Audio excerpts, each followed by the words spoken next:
are the 4 leadership actions that enable teaming?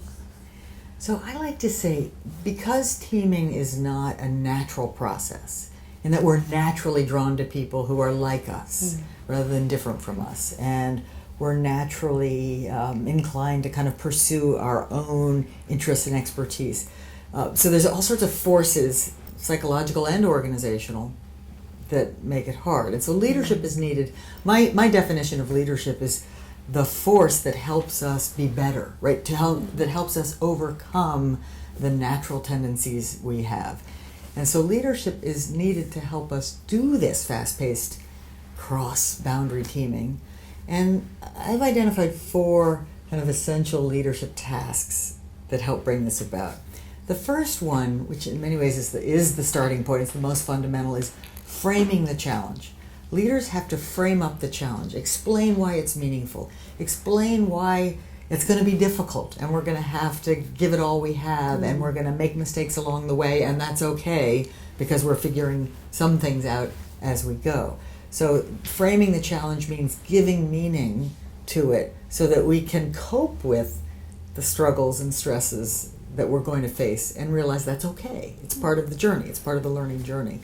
Another aspect of framing is framing it as a cooperative process, because we're instinctively competitive, and then the school system taught us to be even more so. Yes, it does. And so for me to realize you're my indispensable colleague, not my competition, takes leadership to set that up. So framing is one of the crucial tasks of leadership. Another is creating what I call psychological safety, building a shared climate or culture, if you will, that allows people to bring their full selves to work, that allows them to feel comfortable speaking up with uncertain thoughts, admitting failures, asking for help, and so on, making it psychologically safe so that it can be technically safe as well. A third thing that leaders must do is promote what I call intelligent failure.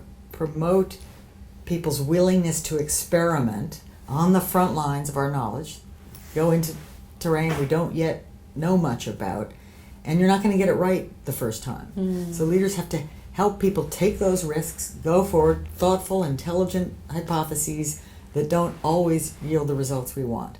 So promoting more and more intelligent failure so that we can sort of team up and get that work done. And the fourth thing is just the work of enabling the boundary spanning. Clarify the kinds of boundaries we have to span and make it easier for people to do that. And there's really 3 kinds of boundaries. One is the ones I've been emphasizing so far, which are knowledge boundaries, meaning you have one expertise, I have another, or you work for one kind of organization, I work for another kind, and we bring different knowledge, and we can have misunderstanding and confusion and even negative attributions about the other person's field. You know, your field isn't as good as my field, right? In some way. Yeah. And then another kind of boundary is distance. You're based in Beijing, I'm based in Boston, and yet we have to work together. We have to overcome all the logistical hurdles to do that. And the third kind of boundary is the vertical kind, the status kind, whether it's an organizational hierarchy or the status that sometimes exists between professional groups. And we have to help people speak up and take those risks of teaming across those boundaries.